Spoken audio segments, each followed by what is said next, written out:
بسم اللہ الرحمن الرحیم الحمد للہ رب العالمین والصلاة والسلام علی سید المرسلین وعلی آلہ واصحابہ وذریاتہ واہل بیتہ وبارک وسلم تسلیما کثیرا کثیرا اما بعد رب اشرح لی صدری ویسر لی امری واحلل عقدۃ من لسانی یفقہوا قولی سبحانک لا علم لنا الا ما علمتنا انک انت العلیم الحکیم اللہم صلی علی سیدنا محمد وعلی آل سیدنا محمد وبارک وسلم علیہ. قال رسول اللہ صلی اللہ علیہ وسلم لن یؤمن احدکم حتی اکون احب الیہ من والدہ وولدہ والناس اجمعین او کما قال صلی اللہ علیہ وسلم. حضرات علماء کرام، بزرگوں، دوستوں، عزیز بچوں، میری ماؤں اور بہنوں، میں سب سے پہلے مبارکباد دیتا ہوں مون اسٹار کے ہمارے ذمہ داروں کو، اس کے اراکین کو. بہت ہی خوبصورت، بہت ہی تاریخی اور ان سب سے بڑھ کر بہت ہی روحانی انہوں نے ایک مجلس اور شب منانے کا فیصلہ کیا ہم سب کے محسن اعظم حضرت محمد صلی اللہ علیہ وسلم کے نام سے. اور مجھے دوسری خوشی اس بات کی ہے، میں خاص کر مبارکباد دوں گا. اس سے پہلے بہت سارے اسپورٹس سینٹروں کے کوئز پروگراموں میں جانے کا موقع ملا اور ہم لوگ بھی خود اس طرح کے پروگرام اپنے مدرسوں میں اور اسکولوں میں کرتے ہیں. لیکن آج کی اس کوئز پروگرام کی خاصیت یہ تھی کہ سوالات اس طرح مرتب کیے گئے تھے کہ وہ اس سے معلومات نہیں ملتی تھی صرف، بلکہ ایک پوری تاریخ کا ایک پس منظر سامنے آ جاتا تھا. میں خاص کر اس طرح کے سوالات مرتب کرنے والے ہمارے مون اسٹار کے ذمہ داروں کو خصوصی مبارکباد دوں گا. کوئی ایک لفظ معلومات کا ایک حصہ نہیں تھا، بچوں کے سامنے سوال ہی میں ایک پوری تاریخ آ جاتی تھی اور بچوں کے سامنے ایک میں سمجھتا ہوں پس منظر بھی آ جاتا تھا. تو اس اعتبار سے آپ کا کوئز پروگرام اور حضور اکرم صلی اللہ علیہ وسلم کے نام سے جو شب منائی جا رہی ہے بہت ہی امتیازی اور کامیاب ترین اور تاریخی میں سمجھتا ہوں ایک شب ہے. انشاءاللہ اس پورے خطے کی تاریخ میں اس کو انشاءاللہ زرین حروف سے لکھا جائے گا. اللہ کے رسول صلی اللہ علیہ وسلم کے نام سے پوری دنیا میں جلسے جس طرح ہوتے تھے آج اس طرح کے جلسے نہیں ہو رہے ہیں. مجھے کوئی غلط فہمی نہیں ہے کہ میرے بیان کے لیے آپ یہاں پر رکے ہوئے ہیں، لیکن مجھے شبہ ہے کہ حضور اکرم صلی اللہ علیہ وسلم کی محبت میں ہم رکے ہوئے ہیں یا آخر میں جو لکی ڈرا ہونے والا ہے اس کے انتظار میں رکے ہوئے ہیں. کس چیز نے آپ کو روکا ہے؟ مجھے آپ کو روکا ہے. اگر میں کہہ سکتا تو کہتا، اگر لکی ڈرا ہو چکا ہوتا ایک بہت بڑی تعداد گھر جا چکی ہوتی. ایک تعداد رکی ہے ہمارے ان پیرنٹس کی، سرپرستوں کی جن کے بچے فائنل میں پہنچے ہیں یا جن کے اسکول یا مدرسے کے بچے پہنچے ہیں. اگر ان کا بھی مقابلہ ہو گیا ہوتا تو میں سمجھتا اور بڑی تعداد میں لوگ یہاں سے نکل گئے ہوتے. آج ہمارا حال بزرگوں اور دوستوں، سچی بات یہ ہے، اللہ کے رسول صلی اللہ علیہ وسلم نے فرمایا کہ جب تک اللہ اور اللہ کے نبی کی محبت اپنی ذات سے زیادہ نہ ہو، اپنے والدین سے زیادہ نہ ہو، اپنی بیوی بچوں سے زیادہ نہ ہو، اس وقت تک وہ مومن کامل مومن نہیں ہو سکتا. اس کی روشنی میں ہم جائزہ لیں گے. ہمارا ایمان میں سمجھتا ہوں کامل تو دور کی بات، ناقص میں بھی بہت ہی ناقص ہے اس وقت. اللہ ہمیں معاف فرمائے. ہمارے سامنے جو حادثات پیش آتے ہیں ہمیں اس پر افسوس ہوتا ہے. یہ حادثہ ہوا، یہ واقعہ ہوا، ہمارے ساتھ یہ مسئلہ پیش آیا، لیکن عقل مندی کا تقاضا یہ ہے وہ حادثہ کس لیے ہوا، یہ واقعہ کیوں پیش آیا. مثال کے طور پر اس وقت ہم اس ملک میں جن حالات سے گزر رہے ہیں، سچی بات ہے کہ ہندوستان کی مسلمانوں کی تاریخ میں ایسا تاریک دور اور ایمان کے اعتبار سے خطرناک دور اس سے پہلے کبھی نہیں آیا تھا. لیکن ہمیں شکایتیں ہیں، ہمارے یہاں تذکرے ہوتے ہیں، ہمیں غصہ آتا ہے. دین اللہ کا، مسجد اللہ کی، سب کچھ اللہ کا، کہ اللہ کو اپنے دین سے، اپنی مسجد سے محبت نہیں ہے. اللہ کو ایمان والوں سے محبت نہیں ہے. اللہ اپنی بے پناہ قدرتوں کے باوجود وہ نصرتوں کے ظہور کیوں نہیں کرا رہے ہیں؟ ہمیں کیوں نہیں سوچتے ہیں؟ سب کچھ ہونے کے باوجود اللہ کی مدد کیوں نہیں آ رہی ہے؟ ہم شکست پہ شکست کھا رہے ہیں، دبتے جا رہے ہیں، مسائل کا انباء دن بدن بڑھتا جا رہا ہے. حالات ہم نے پیدا کیے، سچی بات. ہم شکایت دوسروں کی کرتے ہیں، شکایت کے لیے انگلی دوسروں کی طرف اٹھتی ہے، لیکن سچی بات ہے شکایت ان سے نہیں، اپنوں سے ہونی چاہیے، اپنی ذات سے ہونی چاہیے. ہمارے یہ پیدا کردہ حالات ہیں جس کی وجہ سے پوری دنیا میں، خاص کر اس ملک میں، ان ناگفتہ اور ناپسندیدہ حالات سے ہم گزر رہے ہیں. اس میں ایک بہت بڑا عنصر، سب سے بڑا فیکٹر میں سمجھتا ہوں، دن بدن اسلام پر ہمارے ایمان اور اعتماد کی کمی ہے. اس وقت کا سب سے بڑا مسئلہ یہ ہے. ظاہری اعتبار سے آپ دیکھیے، مسجدیں بڑھ رہی ہیں، نمازیوں میں اضافہ ہو رہا ہے. ہمارے آپ کے بچپن میں ٹوپی پہننے والے 10-20 نہیں ملتے تھے، آج ٹوپی نہیں پہننے والے 10-20 نہیں ملتے. داڑھی رکھنے والے 10-20 نہیں ملتے. اس پورے مجمع میں دیکھیے 10-20 لوگ بھی نہیں ہوں گے جو داڑھی کے بغیر ہوں گے. ہمارے زمانے میں پورے شہر سے 2 آدمی ایک سال میں حج کو جاتے تھے. ایک خاندان سے جو ہے آج 10 آدمی حج کو نہیں عمرہ کو جا رہے ہیں. فجر کی نماز میں، عصر کی نماز میں، مغرب کی نماز میں، ہمارے یہاں جنازے کی نماز میں دیکھیے، ہمارے یہاں جنازہ پڑھنے والے اکثر وہ لوگ ہوتے تھے جو مسجد سے باہر ہوتے تھے، کشتی مار کر کھڑے رہتے تھے، بیڑی پیتے رہتے تھے، ایسی رومال باندھتے تھے، اور مرحومین کی نماز جنازہ پڑھانے کے لیے باہر اجازت لینی پڑتی تھی. ہم نے اپنی آنکھوں سے دیکھا سلطانی محلے میں، کتنے مناظر ہم نے دیکھے. آج تہجد پڑھنے والے زیادہ، نمازیں پڑھنے والے زیادہ، دین زیادہ آ گیا ہے، لیکن تعلیم زیادہ آ گئی ہے، لیکن تعلیم کی کثرت کے باوجود ایمان پہلے کے مقابلے میں کمزور ترین ہو گیا ہے. یہاں تک کہ ایک بہت بڑی تعداد ہمارے درمیان آج ایسی پیدا ہو گئی جو ہمارے گھروں میں ہے، ہمارے بیوی بچوں میں ہمارے ساتھ موجود ہے، اندر سے ان کا ایمان جا چکا ہے، اور ان کے ایمان کے جانے کا احساس نہ ان کو ہے، نہ ان کے والدین، ان کے گھر والوں کو ہے. میں اپنے شہر کی بات کر رہا ہوں، میں اپنی برادری کی بات کر رہا ہوں، اس خطے کی بات کر رہا ہوں. آج گناہ نہیں ہو رہے ہیں، گناہ کو گناہ نہیں سمجھا جا رہا ہے. گناہ کس زمانے میں نہیں ہوتے تھے، برائیاں کب نہیں ہوتی تھی. آج کا سب سے بڑا مسئلہ عالمیہ یہ ہے کہ گناہ کو نہیں، شرک کو شرک نہیں سمجھا جا رہا ہے. آج بے ایمانی اور بے حیائی نہیں، آج ارتداد اور الحاد آ رہا ہے، ہمیں احساس نہیں. آج ہمارے بچے، مجھے معاف فرمائیں، اسی مجمع میں بیٹھے ہوئے بچے، ان کو آزاد سوال کیجئے، آسٹریلیا کے کرکٹ کیپٹن کون ہیں، ان کے والد کا نام کیا ہے؟ ان کے والد کا نام نہیں بتائیں گے، والد کے والد کا نام بتائیں گے. ساؤتھ افریقہ کی ٹیم میں وکٹ کیپر کون ہے؟ آپ موجودہ وکٹ کیپر کے متعلق پوچھیں گے، وہ 10 پچھلی پشتوں کے متعلق بھی بتانے کے لیے تیار رہیں گے وہ. لیکن انہی بچوں سے پوچھئے، مجھے معاف فرمائے، ایک بہت بڑی تعداد ایسی نکلے گی جن کو اللہ کے رسول صلی اللہ علیہ وسلم کی پہلی زوج مطہرہ کے متعلق معلوم نہیں ہوگا. یہ تو بہت بڑی بات ہے. کعبہ کہاں ہے؟ کون بنے گا کروڑ پتی میں ہمارے مسلمان بچے تھے. شرم سے ڈوبنا چاہیے.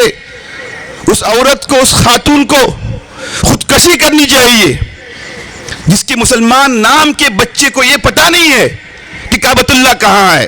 اس نے دھڑے سے کہہ دیا بنارس کے اندر ہے. کن کی بچیاں، کن کے بچے؟ آپشن دیا گیا، کون بنے گا کروڑ پتی میں. جیسے یہاں ٹک ٹک ٹک آ رہی تھے نا، وہاں پر موقع دیا گیا، کسی سے پوچھ سکتے ہیں. 4 نام دیے گئے، ابو طالب، ابو لہب، عبداللہ اور ابو جہل. عبداللہ، بتائیے اس میں اللہ کے رسول کے والد کون تھے صلی اللہ علیہ وسلم کے؟ بچہ بتا نہیں سکا، مسلمان بچہ تھا. 2 نام کاٹ دیے گئے، عبداللہ اور ابو جہل، اس پر بھی بتا نہیں سکا.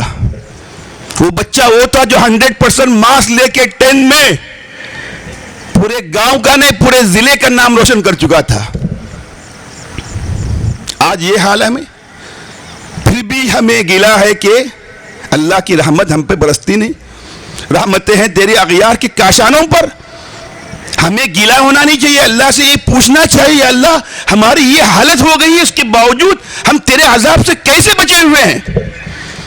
یہ تو آخری درجے کی اللہ کی رحمت ہے. انسانی تاریخ میں اس سے زیادہ شاید رحمت کبھی نہیں اتری تھی. اس گئی گزری حالت میں بھی اللہ کے ساتھ جو ہمارے ساتھ شفقت, رحمت, اس کی مودت اور اس کے احسان کا معاملہ ہے. کہاں کی باتیں کر رہے ہیں. ہمارے بچے, ان کو سنتوں کے نام سے کسی چیز کو کرنے کے لیے کہا جاتا ہے, خفا ہو جاتے ہیں. پیون لگے کپڑے اللہ کے رسول صلی اللہ علیہ وسلم پہنتے تھے, ماں کہتی ہے ہم فقیر تھوڑی ہیں ہم پہنیں گے, باپ کہتا ہے میرے پاس کس چیز کی کمی ہے. لیکن وہی بچہ فلم میں ایک اسکرین پر ایک فوٹو دیکھ کر اپنے مشہور ہیرو کو پیون لگا ہوا کپڑا پہن کر دیکھتا ہے, دوسرے دن اسی طرح کا کپڑا سی کر لاتا اور پہننا شروع کر دیتا ہے. پیون لگا کپڑا ہیرو نے پہنا, ہمارے لیے ماڈل بن گیا. پیون لگے کپڑے ہمارے نبی اور ہمارے محبوب نے پہنے, ہم اس کو جو ہے پہننے کے لیے, اس کو اپنانے کے لیے تیار نہیں ہیں. کرتا پاجامہ جب تک کہا گیا نہیں یہ تو ہم ملا بن جائیں گے, میں اپنی بچوں کو کیسے پہناؤں گا. لیکن آج دیکھیے ایک بہت بڑی تعداد ہمارے بچوں کی کرتا پاجامہ پہنتی ہے, اس لیے پہنتی ہے کہ ان کے محبوب ہیرو شاہ رخ خان اور سلمان خان اور فلاں خان فلم کی فلاں جو ہے اسکرین پر جو ہے کرتا پاجامہ پہنتے ہوئے نظر آئے. کہاں گئی ہماری حمیت, کہاں گئی غیرت. ہماری مائیں جب بچوں کو سلاتی تھی اللہ کے رسول کے واقعات سناتی تھی, آج کہاں سنائیں گی, اسے خود پتہ نہیں ہے. وہ تو 99% لے کر ڈسٹینشن کے ساتھ کالج میں پاس ہوئی ہے, لیکن اس طرح کے سوالات میں ایک سوال کا جواب نہیں دے سکتی. وہ ماں کیا پڑھائے گی بچے کو. 70% بچے ہمارے اسکولوں میں جاتے ہیں, 30% تو جاتے ہی نہیں. مجھے معاف فرمان, جاتے ہی نہیں, ان کو کچھ بھی نہیں آتا. 70% میں مور دین 50% غیر مسلم اسکولوں میں جاتے ہیں. کتنے نکل گئے؟ 30 ادھر سے نکل گئے اور 50% یہاں سے نکل گئے. 70 میں 35 نکل گئے, 30 اور 35 65 تو ایسے نکل گئے. بچے کتنے 65 کے بعد؟ 75 85 95 35 شاید بچے, 30 بچے. جتنے بچے آپ بتائیے کتنے بچے. ان میں سے ایک بہت بڑی تعداد ان اسکولوں میں پڑھتی ہے جو مسلمانوں کے اسکول ہیں, جہاں لیکن دینی تعلیم کا کوئی انتظام نہیں. لے دے کے 2% بچے جن اسکولوں میں پڑھتے ہیں, مجھے معاف فرمائے ہم بھی اس کے گنہگار ہیں. ان کو سیرت پڑھائی جاتی ہے, اللہ کے رسول صلی اللہ علیہ وسلم کے متعلق معلومات دی جاتی ہے, لیکن اس طرح نہیں پڑھایا جاتا کہ اللہ کے رسول صلی اللہ علیہ وسلم کی محبت ان کے دل میں رچ بس جائے. ان کو امتحان سے فرصت نہیں, ان کو ایگزام سے فرصت نہیں, ان کو ٹیسٹوں سے فرصت نہیں. پوری کتاب یاد ہے, لیکن اللہ کے رسول صلی اللہ علیہ وسلم پر کوئی حرف آتا ہے تو بچے خاموش تماشائی بن کر کھڑے رہتے ہیں, سنتے رہتے ہیں. وہ جاہل اچھے تھے جو کسی زمانے میں اخبار میں اللہ کے رسول صلی اللہ علیہ وسلم کے خلاف, وہ شرابی تھا, وہ دیندار نہیں تھا, لیکن اللہ کے رسول صلی اللہ علیہ وسلم کے خلاف اسی ملک کا واقعہ ہے. جب اخبار میں توہین کی گئی, وہ سڑک پہ آ کے اس شخص نے جان دے دی. وہ شرابی تھا لیکن اللہ کے رسول کا عاشق تھا. ہم پڑھے لکھے ہیں, ہم دنیا والوں کے نزدیک دیندار ہیں, لیکن وہ رمق ہمارے دل میں نہیں ہے جو اللہ کے رسول صلی اللہ علیہ وسلم کے تعلق سے کچھ سن کر بے چینی پیدا کرا کے ہم کو گھر سے باہر لے آئے. ہم قصے نہیں سناتے, ہم واقعات نہیں سناتے. آج بچے کہاں پڑھتے ہیں؟ نہیں ہے. ہمیں خود معلوم نہیں ہم کیسے بچوں کو پڑھائیں گے. ہمارے پاس فرصت نہیں موبائل سے. ہم چاہتے ہیں کہ ہمارے بچے وہ کام کریں جو اچھے کام ہیں, لیکن ہم خود برے کام کریں گے.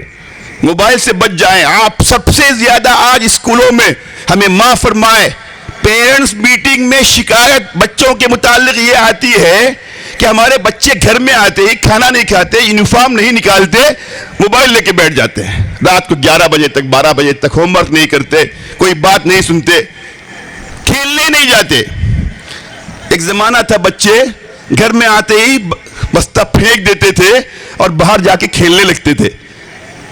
ہر محلے میں 2-4 بچے ہاتھ اوپر کر کے ہمیشہ رہتے تھے. ہاتھ ٹوٹ گیا، پیر ٹوٹ گیا. ایسے بچے آج نظر ہی نہیں آتے. ہاتھ کب ٹوٹے گا، پیر کب ٹوٹے گا؟ جب کھیلیں گے، مارا ماری کریں گے. گھر سے باہر جاتے ہی نہیں ہیں. بچوں کو ہم نے ایسی چیزوں کے اندر مشغول کر دیا جس کی وجہ سے ان کو سوچنے کا موقع ہی نہیں، ان کو سمجھنے کا موقع ہی نہیں. آج بچوں کو انگیج رکھنے کی ضرورت ہے. بچوں سے خفا مت ہو جائیے. آپ ان کو اس کی جگہ، موبائل کی جگہ، ان کو کھیل کے اندر مشغول کیجئے. آپ اپنے گھروں میں کھیل شروع کیجئے. اپنے کمپاؤنڈ کے اندر، مجھے معاف فرمائیں، اس کے اندر اتنی برائی نہیں جتنی برائی بچے جو ہے صوفے میں بیٹھ کر رات کو 11 بجے 12 بجے نہیں، ان کے بڑے بھائی بہن رات کو 1 بجے 2 بجے تک گندی چیزیں دیکھتے ہیں، گندی چیزیں سوچتے ہیں، گندی چیزیں پھر کرنے لگتے ہیں، پھر ہم بیٹھ کے رونے لگتے ہیں. یہ آج کی ایک کوئز پروگرام، مجھے معاف فرمائیں، اس وقت کی سب سے بڑی ضرورت ہے. ان بچوں نے جو جوابات دیے، اسکول کے ہیں، کالج کے ہیں، ہمارے مدرسے کے، ہم ان کو پڑھاتے ہیں. مجھے معاف فرمائیں، ہم سے اچھے جوابات دے رہے تھے. آزاد جوابات، معمولی سوالات نہیں تھے. کتنی انہوں نے تیاری کی ہوگی، لیکن یہ سب بچے تھوڑی تھے. ہم سب کے بچے تھوڑی تھے. 10-20 بچے تھے. یہاں بیٹھنے والے سینکڑے، یہاں سننے والے ہزاروں لوگ. ان کے بچوں کا کیا حال ہے؟ کوئی جواب دے سکتے ہیں؟ نہیں. آج سے ہم طے کریں کہ ہم اپنے بچوں کو مشغول رکھیں گے. مشغول رکھنے کا مطلب کھیل میں مشغول رکھیے ان کو. آج میں کہہ رہا ہوں کم از کم 1 گھنٹہ بچہ کھیل کے اندر مشغول رہے گا. رات کو تھک جائے گا، جلدی سوئے گا. 1 گھنٹہ اس کا برائی سے بچ جائے گا، عادت پڑ جائے گی. لیکن آپ بھی خود شریک ہو جائیے کھیلنے میں. آپ کے ہاں کمپاؤنڈ ہے، بیڈمنٹن کھیلیے، کوئی اور کھیل کھیلیے. بچوں کو چیزیں لا کر دیجیے. علماء سے پوچھیے، بہت سارے کھیل آپ گھر میں اپنے بچوں کے ساتھ کھیل سکتے ہیں. ایک الٹرنیٹو دیجیے ان کو، متبادل دیجیے. بچے اچھے ہیں، بچے بڑے نیک ہیں، کوئی ان کا پاس متبادل نہیں ہے، مجبور ہے وہ. آج ضرورت اس بات کی ہے. مجھے معاف فرمائے، ہمارے لیے اس وقت کی سب سے بڑی ضرورت یہ ہے کہ دین سے بچوں کی محبت، اللہ کے رسول کی محبت ان کی گھٹی میں ڈال دی جائے. یہ 2-4 بار اس طرح کے پروگرام کرنے سے نہیں آئے گا. والدین اپنی ذمہ داری سمجھے، محلے کے لوگ اپنی ذمہ داری سمجھے، اسکول کے لوگ اپنی ذمہ داری سمجھے، مدرسے کے لوگ اپنی ذمہ داری سمجھے. ان کو سمجھائیں، اتنا سمجھائیں وہ دین کا سودا کرنے کے لیے تیار نہ ہو، جان دینے کے لیے تیار ہو جائیں. آج ہمارے پاس نہیں. مجھے معاف فرمائے، آج سب سے بڑی تعداد، بہت بڑی تعداد ہمارے درمیان ایسی پیدا ہو گئی ہے. مولانا عبدالعلیم صاحب یہاں بیٹھے ہوئے ہیں. ہم لوگ مسلم پرسنل لا بورڈ میں جاتے ہیں. 10-12 سال پہلے تک مسلم پرسنل لا بورڈ والے اپنے جو کیسز لڑتے تھے، اکثر وہ کیسز کن کی طرف سے داخل کیے ہوتے تھے؟ غیر مسلموں کی طرف سے. لیکن ادھر 10-12 سال سے غیر مسلموں کو اس کی ضرورت ہی نہیں محسوس ہو رہی ہے. ہمارے اپنے اندر غیر مسلموں سے بڑھ کر اسلام پر اعتراض کرنے والے پیدا ہو گئے ہیں. طلاق کا مسئلہ ہماری عورتوں نے کھڑا کیا. مسجد میں عورتوں کو لے جا کر جو ہے نماز پڑھانے کا مسئلہ ہنگامہ ہماری عورتوں نے کیا. اسلام پر اعتماد نہیں ہے. آج ظاہری اسلام کی جو ہے مظاہر نظر آ رہے ہیں، لیکن اندرون سے اسلام کی جو حمیت اور غیرت خود بخود ختم ہوتی جا رہی ہے. آج ہمارے درمیان ہمیں غصہ آتا ہے. مجھے معاف فرمائے، آگرہ میں گھر واپسی ہوئی، مظفر نگر میں گھر واپسی ہوئی، وہاں گھر واپسی نہیں ہوئی. ہم خود گئے آگرہ اور جو ہے کہاں پر؟ مظفر نگر. لوگوں نے بتایا دھوکہ دیا گیا. غیر مسلم عورتوں کو برقع زبردستی پہنا کر آگ کے پھیرے لگائے گئے اور یہ تاثر دیا گیا کہ بچیاں مرتد ہوئی. واقعات نہیں ہوئے تھے. ایک فرضی واقعے پر مجھے اور آپ کو غصہ آتا ہے. میرے گھر میں، آپ کے گھر میں روزانہ گھر واپسی ہو رہی ہے. میری بچیاں اسلام پر اعتراض کر رہی ہیں. میرے بچے اسلام سے متعلق شکوک شبہات کے اندر مبتلا ہیں. یہ بھی شرک ہے. اسلام پر اعتراض، اللہ پر اعتراض، اللہ کے رسول پر اعتراض، قرآن پر اعتراض. ایمان باقی رہے گا. چاہے نماز پڑھے، چاہے تہجد پڑھے، ہر سال حج کرے، عمرہ کرے، ایمان اس کا نام نہیں ہے. اعمال کی کمزوری کے باوجود اللہ کی ذات پر وہ اعتماد، اللہ کی ذات سے وہ محبت، اللہ کے رسول کی ذات سے وہ محبت جان دینے کے لیے تیار ہو جائے، اس کا نام ایمان ہے. صرف زبان سے کلمہ پڑھنے کا نام اگر ایمان ہوتا تو عربوں کے اندر کوئی کافر باقی نہیں رہتا، کوئی منافق نہیں رہتا. ان کو معلوم تھا ایمان کے بول بولنے کے بعد ہمیں کیا قربانیاں دینی ہیں. میں زیادہ وقت لینا نہیں چاہتا، وقت بہت ہو گیا. میں اپنی ماؤں سے کہوں گا، اپنے بھائیوں سے کہوں گا، اپنے بزرگوں سے کہوں گا، اپنے ساتھیوں سے کہوں گا، اپنے عزیزوں سے کہوں گا، اپنی بہنوں سے کہوں گا، آج مطمئن ہو کر بیٹھنے کی بات نہیں ہے. کل تک بے دینی بے دین گھرانوں میں آتی تھی، آج سب سے زیادہ بے دینی دیندار گھرانوں میں آ رہی ہے. مجھے معاف فرمائیں، پہلے اخلاق سوز واقعات ہوتے تھے، آج ایمان سوز واقعات ہو رہے ہیں. ہمارے یہاں ہو رہے ہیں، ہمارے برادری میں ہو رہے ہیں، ہمارے علاقے میں ہو رہے ہیں. ہم مطمئن ہیں. تب اللہ کا عذاب آ جائے، زمین پھٹ جائے، آسمان شق ہو جائے، کوئی بعید نہ سمجھیں. آپ اندرون کے حالات اچھے نہیں ہیں. اپنے بچوں کی حفاظت کیجئے، ان کی جان کی نہیں بلکہ اس سے بڑھ کر ان کی ایمان کی. میں آخر میں آپ سے کہتا ہوں، کل کا دن ہمارے لیے 10-20 سال پہلے کا اچھا تھا. جہالت تھی، غربت تھی، لیکن ایمان تھا. آج تعلیم آ رہی ہے، مجھے معاف فرمائے، دولت آ رہی ہے، لیکن ایمان جا رہا ہے. ہم نے اپنی آنکھوں سے دیکھا، ان گنہگار آنکھوں سے. ہمارے ساتھی اس مجلس میں موجود ہیں، ان کے ساتھ ہم لوگ ساؤتھ افریقہ گئے، کینیا گئے، راونڈا گئے، بورنڈی گئے، ایتھوپیا گئے. ہم نے غربت کدے میں ایسے مناظر دیکھے، کھانے کے لیے لقمہ ان کو میسر نہیں، لیکن قرآن مجید ان کو یاد ہے، اللہ کے رسول کی متعلق باتیں ان کو یاد ہے، وہ جان دینے کے لیے تیار ہیں. آج سب کچھ ہے ہمارے پاس، ایمان کمزور ہے. ان کے پاس کچھ بھی نہیں لیکن ایمان موجود ہے. وہ اللہ کے نزدیک مقبول ہیں، محبوب ہیں، اللہ کے نزدیک وہ معزز ہیں. چاہے دنیا ہمیں کچھ بھی کہے، اس کا کوئی اعتبار نہیں جب تک ہم اللہ کی نظروں میں معزز اور محبوب نہیں ہوں گے. ایک ایک سنت کو آج ہمارے بچوں کے بال دیکھیے، بچوں کے کپڑے دیکھیے، انسان نہیں لگتے، جانور لگتے ہیں. یہاں سے بال ہی نہیں، اوپر تھوڑے ہیں، اوپر ایک دم بڑے ہیں. کیا ہے یہ؟ ہم غیروں کی طرح اپنی شکل بنائیں گے، غیروں کے اخلاق نہیں آئیں گے، غیروں کا عقیدہ بھی آئے گا. آج اس کو برا نہیں سمجھا جا رہا ہے. آج ہمارے کپڑے دیکھیے، ہمارا انداز دیکھیے، ہمارے چال ڈھال دیکھیے، ہماری معاشرت دیکھیے، ہمارا رہن سہن دیکھیے، ہمارے بچوں کی اٹھک بیٹھک دیکھیے، کن کی طرح ہے، کن کی نقالی ہے. ہمارے پاس ایسا دین ہے، قیامت تک اس سے بڑھ کر کوئی دین نہیں. ہمارے پاس وہ ایمان ہے جس سے بڑھ کر کوئی دولت دنیا میں نہیں ہے. لیکن ہم ہیں احساس کمتری کے اندر. جن کے پاس کچھ نہیں ہے ان کو احساس برتری ہے، جن کے پاس سب کچھ ہے ان کو احساس کمتری ہے. ہمارا دین قیامت تک کے لیے کافی ہے، ہر مسئلے کا حل ہے. دین میں امینڈمنٹ کرنے کی ضرورت نہیں. مجھے معاف فرما، اچھے لوگ اس مسئلے میں تھوڑا پیچھے آنا چاہیے، اس مسئلے میں دستبردار ہونا چاہیے، تھوڑا کمپرومائز کرنا چاہیے. کمپرومائز کہاں ہوتا ہے؟ کھانے پینے میں، جینے کے سلیقے میں ہوتا ہے. دین میں اور توحید میں کمپرومائز نہیں ہوتا. آج اس کی وجہ یہ ہے کہ بچپن سے ہم نے بچوں کے ایمان کو مضبوط کرنے کی فکر نہیں کی. ہم مطمئن ہو کر نہ بیٹھے، میرا بچہ دیندار ہے، میں دیندار ہوں. تہجد گزاروں کے گھر میں الہاد آتا ہے. تاریخ بتاتی ہے، امام بخاری رحمۃ اللہ علیہ، امام مسلم رحمۃ اللہ علیہ سے بڑھ کر اس زمانے کے اندر اس روئے زمین پر کوئی اللہ کے محبوب نہیں تھے. لیکن یہ روس کے علاقے، یہ آرمینیا کا علاقہ، یہ کرغیزیا کا علاقہ، یہ تاجکستان کا علاقہ، یہ ترکمانستان کا علاقہ، ایسا الہاد آیا، اللہ کے نام لینے والے نہیں رہے. حضرت یعقوب کو ڈر تھا کہ میرے اولاد کا حال کیا ہوگا. نبی، ان کے والد نبی، ان کے والد کے والد نبی، ان کے بچے نبی، نبیوں کا گھرانہ. ہماری کیا حیثیت ہے؟ چے پدی کا شوربہ. ہمیں کتنا ڈرتے رہنا چاہیے. اور آج کے حالات میں بات بات پہ ایمان جائے گا، قدم قدم پر ایمان کا خطرہ ہے، لمحہ لمحہ ایمان کا خطرہ ہے. اس سے زیادہ ڈرتے رہنے کی ضرورت ہے. میں آپ سب سے گزارش کروں گا، اپنے بچوں کی دینی تعلیم کا ایسا مضبوط انتظام کریں، مکاتب کی فکر کریں، ان کو شبینہ مکاتب کے اندر بھیجیں. اپنے گھر میں ایک عالم دین کو ضرور پیدا کرنے کی کوشش کریں، تیار کرنے کی کوشش کریں.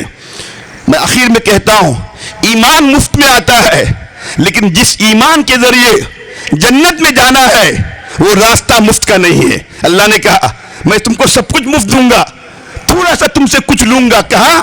اس راستے کے دوران. ام حسبتم ان تدخلوا الجنت ولما یاتکم مثل الذین خلوا من قبلکم. ہمیں جانا ہے جنت، اللہ کی رضا کو حاصل کرنا ہے، کچھ کرنا ہے. پہلے بہت کرنا ہوتا تھا، آج کچھ نہیں کرنا، تھوڑا سا کرنا ہے. اتنا بھی نہیں کریں گے ہمارے ایمان کی ضمانت نہیں.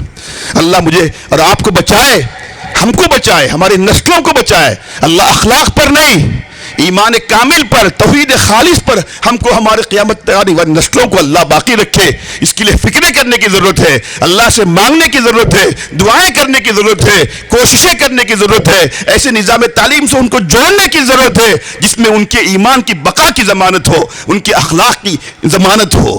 بچوں کی نگرانی کیجئے، رات کو جلدی سلائیے، صبح جلدی اٹھائیے، وقت پہ نماز پڑھائیے، ان کی کپڑوں کی نگرانی کیجئے، ان کی صحبت کی نگرانی کیجئے، ان کے ساتھیوں کی نگرانی کیجئے، ان کے ہوم ورک کی نگرانی کیجئے، گھر میں آنے کے بعد ان کے معمولات کی نگرانی کیجئے۔ ان سب کوششوں کے ساتھ پھر اللہ سے دعا کیجئے، آپ کے گھر میں ولی پیدا نہیں ہوں گے، ولیوں کے ولی پیدا ہوں گے، کتب نہیں ہوں گے، کتب الاقطاب پیدا ہوں گے، لیکن ہم نے اس کی فکر نہیں کی، ہم نے غفلت برتی۔ مجھے معاف فرمائیے، ایمانستان میں کفر بھی پنپے گا، کفرستان میں ایمان کے جو ہے ولی بھی پیدا ہوں گے۔ اللہ اس کی توفیق مجھے بھی دے اور آپ کو بھی دے۔ میں پھر ایک بار بہت بہت مبارکباد دیتا ہوں۔ اس طرح کے پروگراموں میں ہماری شرکت ہوتی ہے، لیکن آج کا پروگرام ہر اعتبار سے ممتاز، تاریخی اور ان سب سے بڑھ کر روحانی ہے۔ ایک سکون محسوس ہو رہا ہے۔